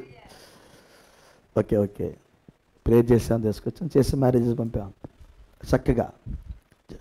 కేవలం డబ్బు ఆశించలేదు, నాకు మెసేజ్ అమ్మాయి కావాలి అంతే. నాకు మెసేజ్ అమ్మాయి కావాలి. తనకున్న కోట్ల రూపాయలు వచ్చి పక్కకి నెట్టుకుని మెసేజ్ అమ్మాయిని చేసుకున్నాడు. రేపు నీకు పరీక్ష ఉంది, నీకు ఉంది పరీక్ష. ఓకే, అత్తమ్మ ఇంటికి వెళ్ళడానికి ఏం ఆశించింది? ఓకే, ఈరోజు మనము ప్రతిదీ ఆశిస్తాం. ఆశించిన తర్వాతనే ఇన్ని తయారైనవి. నామకార్థ క్రైస్తవ్యము డెవలప్ అవ్వటానికి ఇదే కారణం. ప్రోక్త ఒక మాట అన్నాడు, అసలు దేవుడు మిమ్మల్ని దీవించును గాక. ఏంటది? ఈ కమ్యూనిజం రంగం మీదకి రావటానికి కారకులు క్రైస్తవులు అన్నాడు.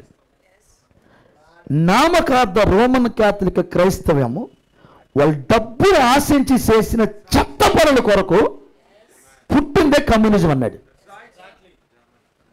చెత్త పనులు చేసి డబ్బును ఆశించి దోసుకున్నారు వాళ్ళు, అది భరించలేక పుట్టిందే కమ్యూనిజం అన్నాడు ఆయన. చదువు మెసేజ్. డబ్బును ఆశించి చేశాడు, ఆ విశ్వాసాన్ని, ఆ సంఘాలను పీల్చుకొని తిన్నారు వాళ్ళు భరించలేక బయటకు వచ్చిన ఆ ఉద్యమమే కమ్యూనిజం. అది ఎంతగా పెరిగిందంటే ఈ రోజున ప్రపంచం అంతా పెరిగి కూర్చుంది. నియంతలు తయారయ్యారు, నియంతలు. దాన్ని చంపడానికి, మహావేశను చంపడానికి నియంత్రణ తయారు చేసి పెట్టాడు దేవుడు. అప్పుడు అన్నాడు, ఎవరి ఈ కమ్యూనిజం ఎందుకు లేచిందంటే దీన్ని చంపడానికి తయారు చేశాడు అని, దీన్ని చంపడానికి రెడీ చేశాడు అన్నాడు ఆయన. ఇప్పుడు ఏం ఆశిస్తున్నాం చాలా ఇంపార్టెంట్. మనం ఏం ఆశించి వెళ్తున్నాం? సంఘాలన్నీ కూడా ఈ రోజున ఈ ఎంటర్ మెసేజ్లు ఈ రోజున భయంకరమైన ప్రత్యక్షత నేను సేవకులు అయ్యి, నేను సేవకుడు కావాలి, నేను సేవకుని పిలిపించుకోవాలి, నేను సంఘ శాఖలన్నీ డబ్బు కోసము సంఘాలను చీల్చి అయ్యా బామర్థం అప్పచెబితే వచ్చేసరికి వీడు సంఘం చీల్చిపెట్టి ఫాస్ట్ అయ్యండి అయ్యండి. బామర్థం అప్పచెబితే అలా మా తమ్ముడని అప్పచెబితే పక్కన అప్పచెబితే కొంచెం చూస్తూ ఉంటే వచ్చేసరికి వీడు ఫాస్ట్ అయ్యండి, నన్ను పక్కన పెట్టి ఈడో ఫాస్ట్ అయ్యండి. ఎన్ని సంఘాల్లో ఊర్లో తగాదలే అన్నీ. ఏం ఆశించి అంటున్నా నేను, ఏం ఆశించి? ధనం, పేరు ప్రఖ్యాతులు, హోదాలు, ఇవన్నీ కావా? చరిత్ర అదే చెప్తా ఉంది. ఈ రాత్రి నువ్వేం ఆశిస్తున్నావు? అది చాలా ఇంపార్టెంట్. దేవుని స్తోత్రం. ఇప్పుడు చదువుదాం. నువ్వు బతమనవద్దు, నువ్వు వెళ్ళు చోటుకే నేను వచ్చేదను, నువ్వు నివసించు చోటునే నేను నివసించేదను, నీ జనమే నా జనం, నీ దేవుడే నా దేవుడు, నువ్వు మృతి పొందు చోటను నేను మృతి పొందేదను. ఈ ప్లేసుల గురించిన ప్రత్యక్షత ఈమెకి ఎక్కడి నుంచి వచ్చింది? అర్థమైంది ఈ మాట మీకు? ఎక్కడ చచ్చిపోతే అక్కడ చస్తానంది, నీ జనమే. అసలు ఆ జనముల గురించిన ప్రత్యక్షత ఎట్లా వచ్చింది ఈమెకి? ఆ చచ్చిపోయే స్థలముల గురించిన ప్రత్యక్షత ఎలా వచ్చింది? నువ్వు ఎక్కడ ఉంటే అక్కడే ఉంటా. ఆ ప్లేసుల గురించిన ప్రత్యక్షత ఎక్కడొచ్చింది ఈమెకి? ఈమె తీర్మానం తీసుకునేటప్పుడు ఆలోచన చేస్తుంది, వీటన్నిటి గురించి ఆలోచన చేసింది. ఆమె వెంటాడటానికి తీర్మానం తీసుకునేటప్పుడు ఇవన్నీ ఆలోచన చేసింది. ఈరోజు నువ్వు పరలోక రాజ్యం వెళ్ళేదానికి ఏ తీర్మానం తీసుకొని వచ్చావు? ఇక్కడికి నిత్యత్వానికి నువ్వు వెళ్ళాలి. ఇప్పుడు ఏ తీర్మానం తీసుకొని ఇక్కడికి వచ్చావు? నీ తీర్మానం కరెక్టేనా?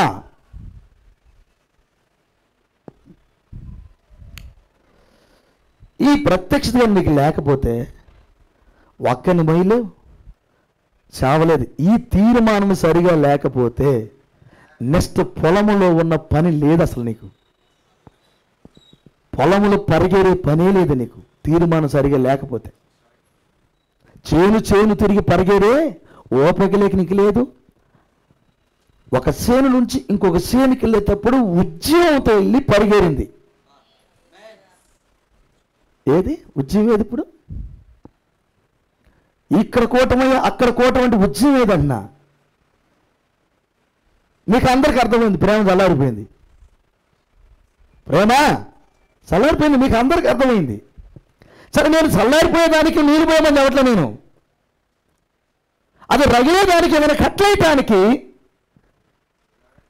నువ్వేమైనా అర్హత కలిగి ఉన్నావా? చూడు, వాడు రానాడు పక్కన పెట్టు. నేనున్నాను పాస్టర్ గారు, నేనున్నాను ప్రభువా అంటానికి ఏమైనా తీర్మానాలు ఉన్నాయా? ప్రేమను పెంచడానికి, వర్తమానాన్ని పెంచడానికి, సువార్త పక్షాన పోరాటానికి నీకేమన్నా ఉన్నాయా? ఒక ఆలోచన చేయండి. ఈమె ప్లేస్లన్నీ చెప్పింది, ఆమె తీర్మానములు ఇవన్నీ చెప్పింది. నువ్వు వెళ్ళే చోటికి వెళ్తా, నేను నువ్వు నివసం చోటు నివసిస్తా, నీ జనమే నా జనం, నీ దేవుడే నా దేవుడు, నువ్వు మృతి పొందిన స్థలం నేను మృతి పొందుతా, మరణము తప్ప మరి ఏదైనా నిన్ను నన్ను ప్రత్యేకించినట్లా యెహోవా నాకు ఎంత కీడని చేయను కాకని. ఒక్కసారి ఈ నిర్ణయం యెహోవా మీదే పెట్టేసింది.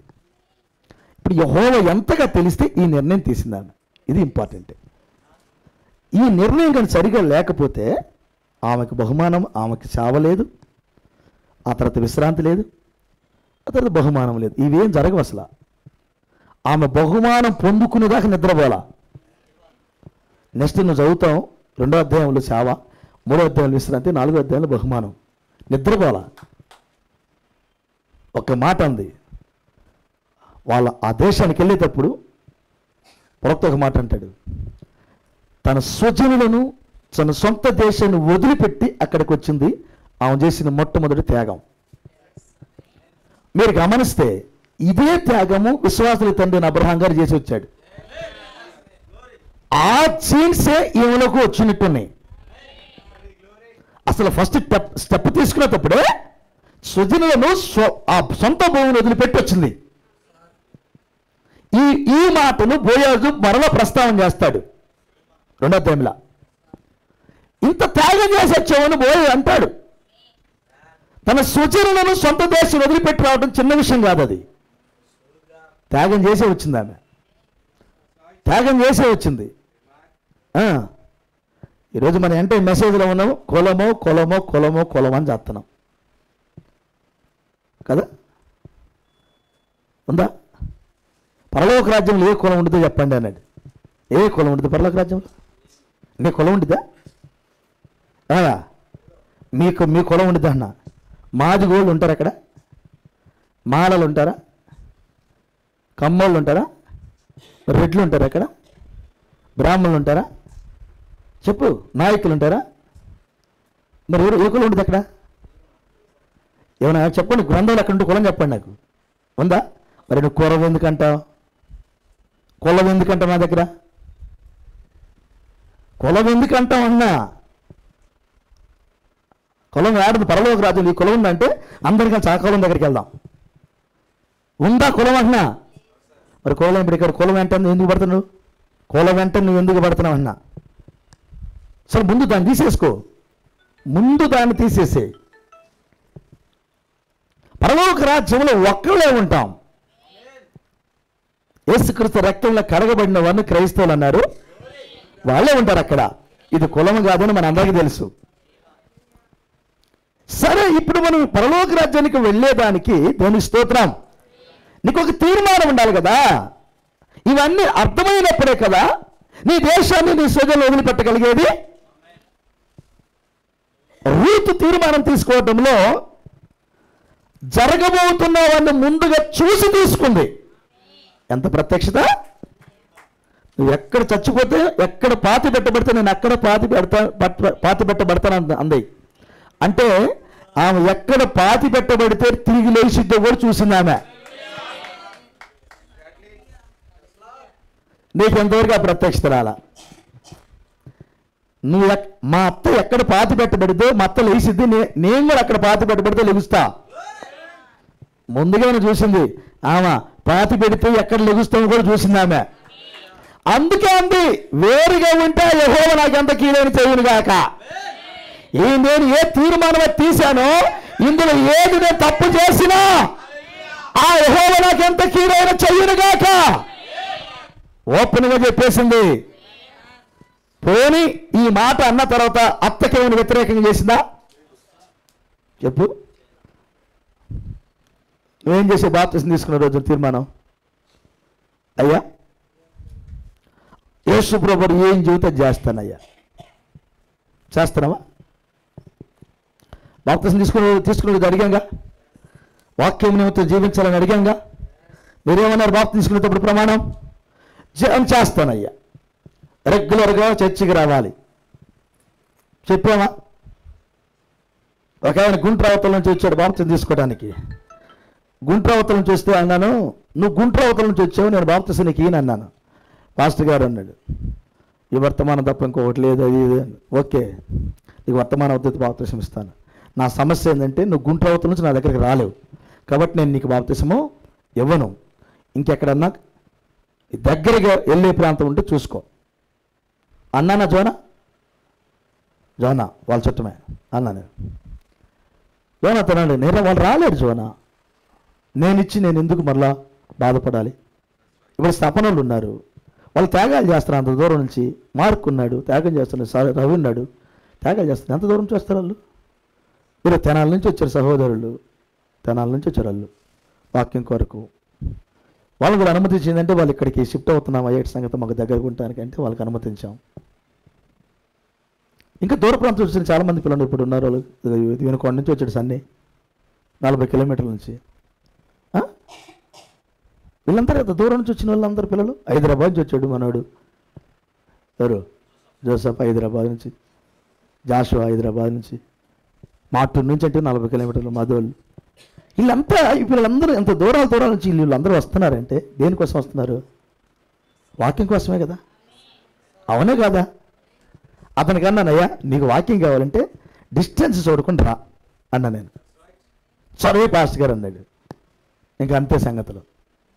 బాప్తిసం తీసుకొని 2-3 వారాలు వచ్చాడేమో, ఆ తర్వాత అడ్రస్ లేడు. ఏం చేయాలి ఇప్పుడు ఆయనకి మనం? నేను పర్టికులర్గా చెప్పి, నేను ఇవ్వను, నువ్వు రాలేవు, నేను ఇవ్వను, నీ అంటే నేను ఆడపడేది అని చెప్పాను. లేదు వస్తాము అన్నాడు. వచ్చారా? నేనంటే తీర్మానం ఏమైంది అన్న, ప్రమాణం చేసిన తీర్మానం ఏమైంది ఆ రోజున? ఏస్తూ ప్రమాణం చేశావు కదా. మరి ఇక్కడ కూర్చుని మీరు అందరూ ఈరోజు ప్రభురాత్రి బంద్ తీసుకున్న వాళ్ళందరూ వాక్య ప్రకారంగా నేను అన్నీ చేస్తాను అని చెప్పారుగా. అన్నీ చేస్తున్నారా? ఏమయ్యా, అన్నీ కరెక్టే చేస్తున్నారా? అసలు ముందు పూర్తిగా వాక్యం వింటున్నారా? పూర్తిగా వాక్యం వింటున్నారా? రోజు ప్రార్థన చేస్తున్నారా? ఏమయ్యా పాస్టర్ గారు, పనులు ఎక్కువైనాయి, నాకు చెప్పగాక మరి ఆ మాట, నాకు పనులు ఎక్కువైనాయి పాస్టర్ గారు, అందుకని చెల్లిపోతుంది. ఎవడికి లేవు పనులు? ఎవరికి లేవన్నా పనులు? నీ పని చేసుకుని టైం తీసుకోమన్నాడు దేవుడు. సోమరపోతులు కొనమని చెప్పలా, అడుక్కోమని చెప్పలే ఎవరి దగ్గర అన్నా, కష్టపడన్నాడు దేవుడు. నువ్వు పని చేయకపోతే అట్ట, దాన్ని కూడా కష్టం ఏంటట్ట, నువ్వు పని చేయటం కూడా కష్టం ఏంటట్ట. ఏకవేద అమ్రాము వాళ్ళ ఉదయం నుంచి సాయంకాలం దాకా ఆ మట్టి తొక్కి వాళ్ళ చేత ఆ కొర్రలాంటి డబ్బులు తిని వచ్చి రాత్రి అంతా ప్రార్థన చేశాడు అన్నాడు ప్రవక్త.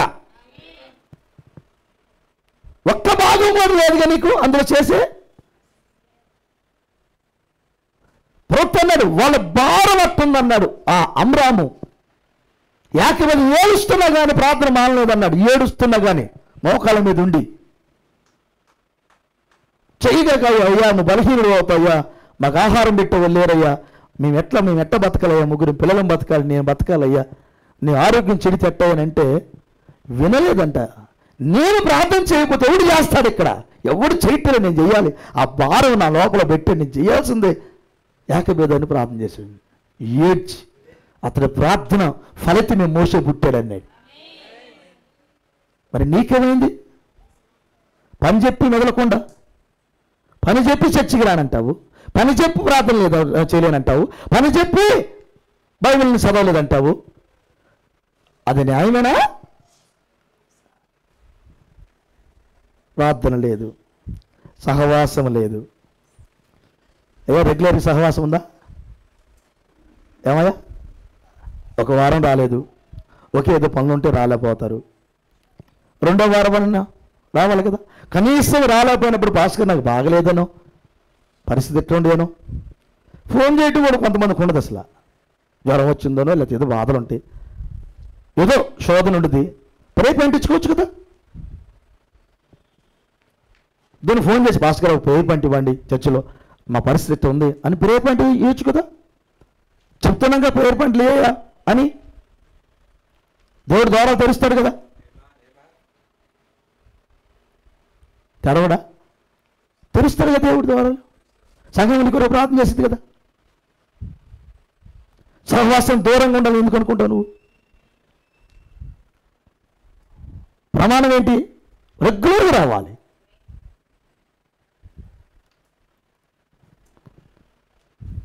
నేను సువార్తను నమ్ముతానని ప్రమాణం చేశాం. సువార్తను నమ్ముతానయ్యా, సువార్త నేను వింటానయ్యా, సువార్త పక్షాన్ని సాక్షిగా ఉంటానయ్యా, అది ప్రమాణం. సహవాసం లేదు, రొట్టె విరచటం, ప్రత్యక్షత లేకుండా రొట్టె విరిస్తే అది ఏమవుతుంది? కీడు అవుతుందని నేను చెప్పి, ప్రత్యక్షత లేకుండా రొట్టె విరిస్తే, క్రమం లేకుండా రొట్టె విరిస్తే, ప్రవక్త ఒక మాట అంటాడు, ఒక వరం నీకు ఇచ్చినప్పుడు ఆ వరమును చక్కగా ఉపయోగించడం నీకు తెలియకపోతే ఇయ్యక ముందు కంటే ఇచ్చిన తర్వాతే నీకు ఎక్కువగా కీడు చేసిద్ది అన్నాడు. అసలు వరం లేకపోతేనే మంచిది. నీకు వరం వచ్చిన తర్వాత దాన్ని ఉపయోగించడం చేత కాకపోతే అది మేలు కంటే నీకు కీడే ఎక్కువగా చేసిద్ది అన్నాడు. దాన్ని ఉపయోగించడం తెలియనప్పుడు నీకు వరం తీసుకుని సుఖమేంటి? నీకు అది కీడు చేస్తుంది అన్నాడు కదా ప్రవక్త. అంటే దాని అర్థం ఏంటి? దాన్ని ఉపయోగించుకోవడానికి నువ్వు సిద్ధపడి ఉండాలి కదా, చక్కగా ఉపయోగించాలి కదా వరాన్ని, చక్కగా వాడబడాలి కదా వరం, సంఘానికి ఉపయోగపడాలి కదా వరం. అలా రావాలి కదా చర్చికి. చర్చికొచ్చి నువ్వు వృద్ధి పొంది ఎదిగి ఫలించి నీ సహోదరుడికి మేలు చేయి. అది నిత్య జీవం గురించిన మాట.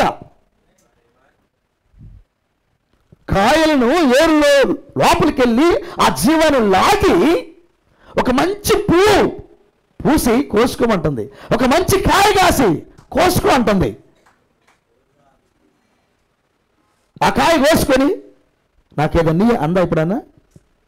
ఆ పువ్వు తుంచుకున్న తర్వాత నా పువ్వు ఎందుకు నువ్వు తుంచుకున్నావు అందా చెట్టు ఎప్పుడన్నా నిన్ను? నిస్వార్థంగా అదంత కష్టపడి అందాన్ని బయటికి తీసి నీ చేతులు పెట్టిందే, అది ఎట్టొచ్చిందని ఇప్పుడు నా ఆలోచన చేసావా? కోసుకొని తిన్నావు బాగుందని. అది ఎంత కష్టపడితే అది కాయ బయటకు వచ్చింది. క్రైస్తవ జీవితం అంటే ఏమనుకున్నావు? నువ్వెంత కష్టపడితే, నువ్వెంత ప్రార్థిస్తే, నువ్వెంత జీవిస్తే. రూతుకి వాళ్ళ అత్త వాక్యంగా కనబడింది. నయోమి ఎంత జీవిస్తే రూతుకి వాళ్ళ అత్త చూస్తే వాక్యం యెహోవా కనబడ్డాడు. ఎవరే గ్రంథమే లేదు అక్కడిక. అత్తను చూసి గ్రంథాన్ని చేర్చుకుంది. మరి మీ సంగతి ఏంటి? దేవుడు మిమ్మల్ని దీవించిన గాక. అయ్యా చక్కగా తీర్మానాలు ఏదైతే దేవుడితో ప్రమాణాలు చేశామో, ఎందుకు నీ భార్య నీ దగ్గర ఉండాలి? పెళ్లి రోజు ప్రమాణం. ఒక్కొక్క రోజు తన్నేవుడు ఉంటాడు. దేవుడి కృప మీరు ఎవరు తన్నేవుడు లేరు ఇక్కడ. దేవుడి భయంతో కాబట్టి మీరు ఎవరు తంటలేదు. రహస్యంగా ఉందంటే నాకు తెలియదు. దేవుడు మిమ్మల్ని దీవించను గాక. అంతేనా? మరి మాకేం తెలుసు? వాక్యం మీరు నమ్మారు కాబట్టి తంతలేదు అనుకుంటున్నాం మేము, అంతే.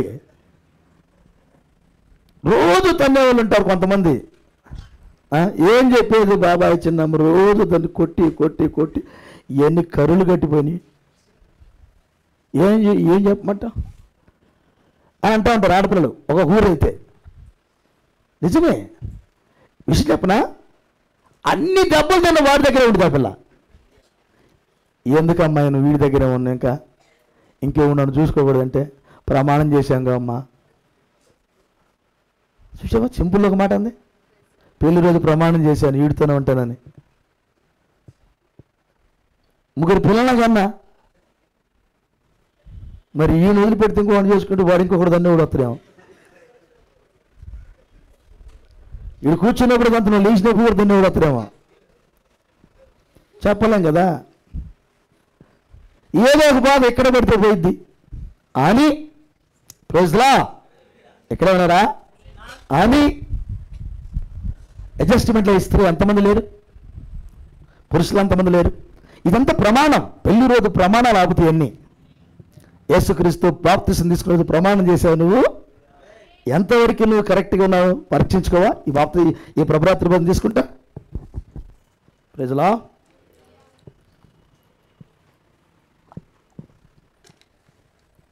సరైన క్రమం లేకపోతే చచ్చిపోతాం అన్నాడు దేవుడు. ఊరికి బొమ్మల్లా కనబడితే సుఖంలో చచ్చే ఉంటారు మీరు.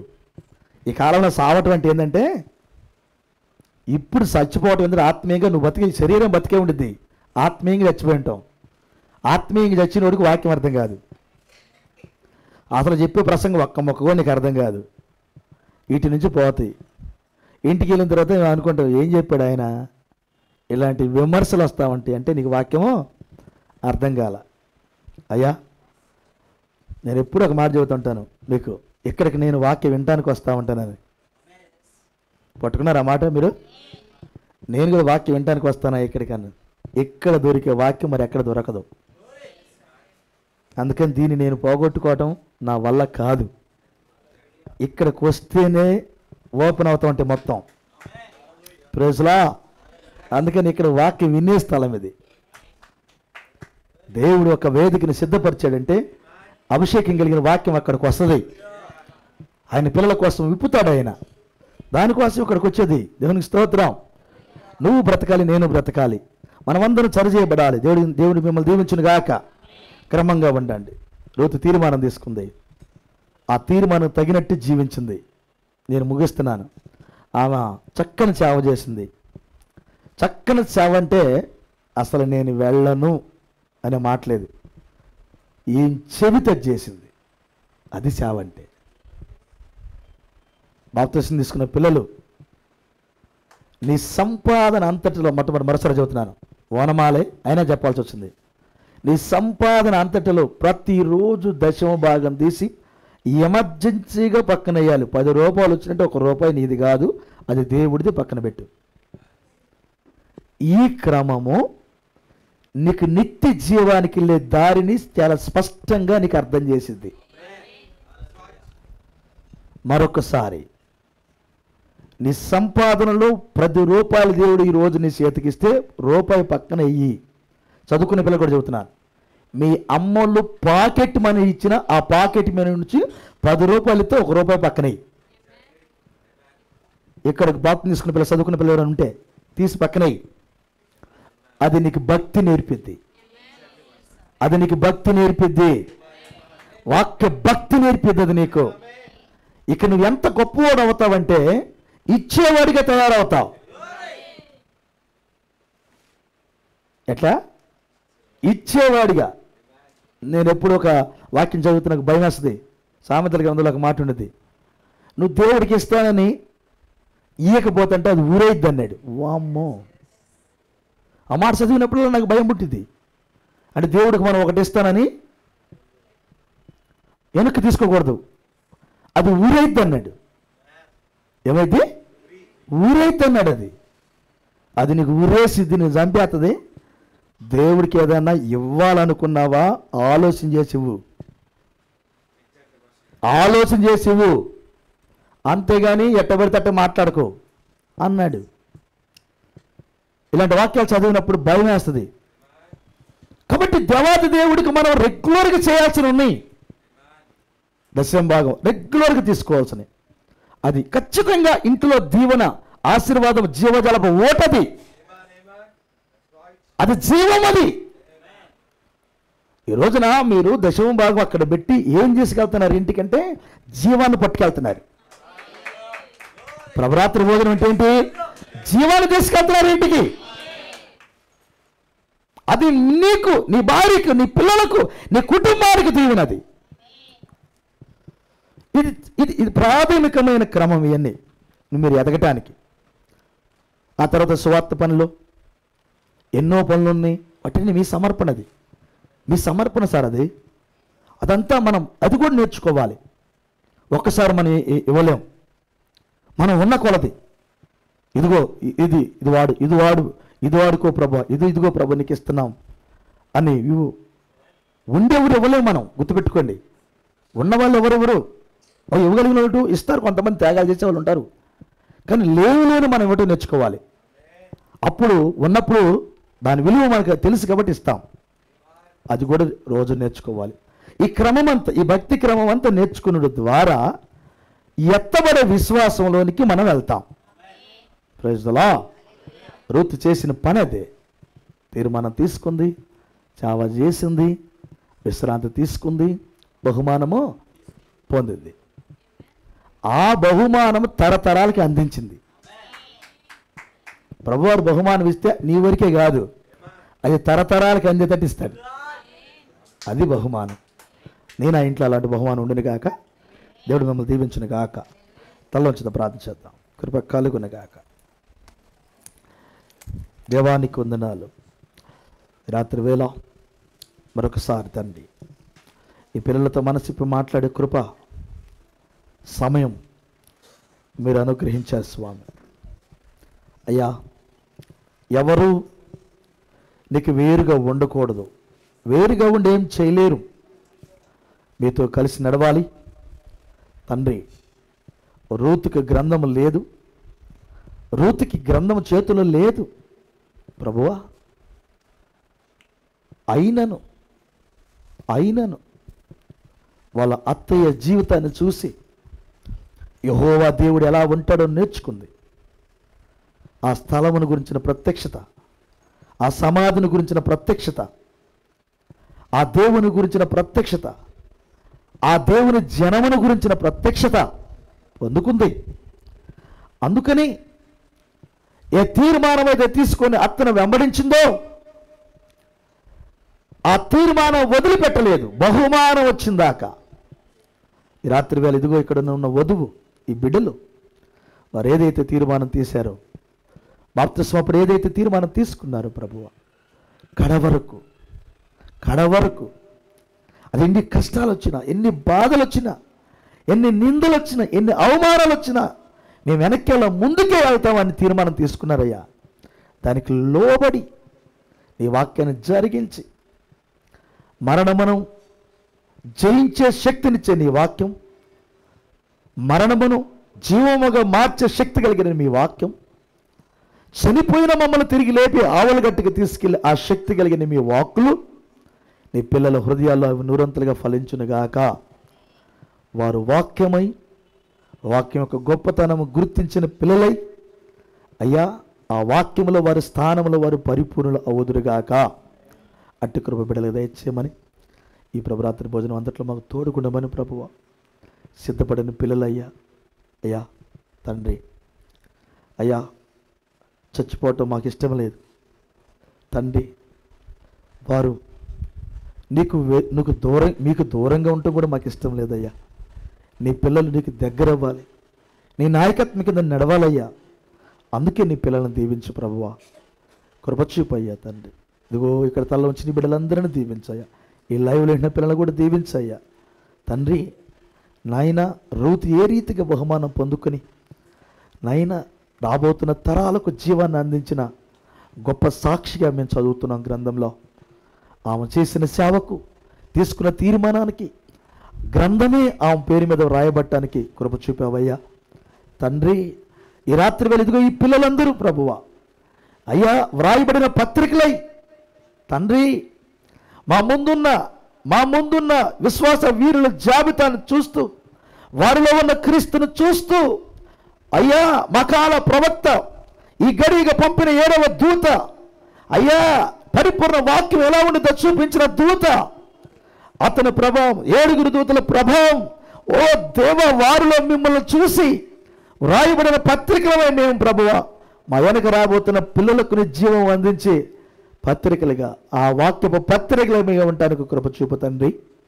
అటు దీవెన మా బిడ్డలందరికీ దయచేయమని అయ్యా, నేర్చుకునే మనసు బిడ్డలందరికీ దయచే ప్రభువా అయ్యా. ఏదైతే మేము తప్పిపోయామో అవన్నీ ప్రేమతో హెచ్చరిక చేసి మేము చచ్చిపోకుండా ఉన్నట్లు జీవములోనికి నడిపించడానికి హెచ్చరిక చేస్తావు ప్రభువా అయ్యా. ఎవరైనా ఏ క్రమములోనైనా తప్పిపోయి ఉంటే, ఏ క్రమములోనైనా నేను దుఃఖపెడుతుంటే, ఏ క్రమములోనైనా ప్రభువా వారు శాపము తెచ్చుకుంటుంటే, వాక్యము దూరమై శాపమునికి దగ్గరవుతున్న జీవితాలు ఏమైనా ఉంటే ఇప్పుడే దాన్ని మార్చుకొని ప్రభువా వారి వాక్యముగా మారే కృప దయచేయం నైనా.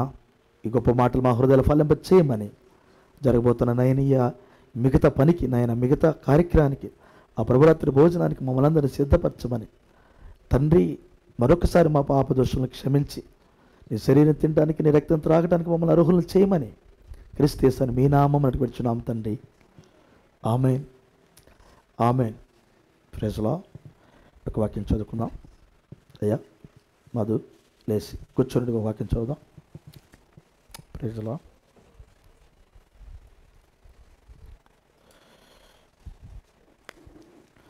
పెద్ద చదవమ్మా.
ఏమా దేవుడి ఈ మాటలు మన కొరకు దీవించుగాక.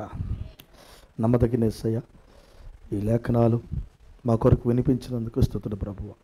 అయ్యా, నీ పిల్లలు మా పితరులు వారి శరీరము తిన్నప్పుడు, ఆ రక్తమును త్రాగినప్పుడు ఈ లేఖనాలు చదివి ప్రభువా పరీక్షించుకొని సావకుండా బ్రతుకున్నట్లు, సజీవమైన సాక్షులుగా ఉండినట్లు ఆ శరీరం తిని లోకానికి సాక్షులుగా ఉండి ఆవులగట్టుకు ప్రయాణం చేశారు. మా వంతులు మేము ఉన్నాం ప్రభు. ఈ క్రమమును జరిగించుచుండగా మరొకసారి మా సంఘ బిడ్డల పాపమును క్షమించండి అయ్యా. ఎవరైతే ఈ శరీరం తినబోతున్నారో, ఈ రక్తం త్రాగబోతున్నారో, వాటికి మీ శరీరానికి ఈ రక్తంలో సాదృశ్యం ఉన్న ఏ రొట్టెను ద్రాక్షరసం తీసుకోబోతున్నారో పరీక్షించుకున్న బిడ్డలై, క్రమములో ఉన్న పిల్లలై, వాక్యము జరిగిస్తున్న పిల్లలై అయ్యా, శాపము ఇంటికి తీసుకుని వెళ్ళే పిల్లల కాక జీవమైన నీ వాక్కులను ఇంటికి తీసుకుని వెళ్ళే పిల్లలుగా యథార్థమైన హృదయాలతో అయ్యా దీన్ని తీసుకునే కృప దయచేయమని ప్రతి ఒక్కరూ ఆ రీతిగా దీవించబట్టానికి కృప చూపమని యేసుక్రీస్తు నామమున విడుచున్నాం తండ్రి. Amen. Amen. Praise the lord.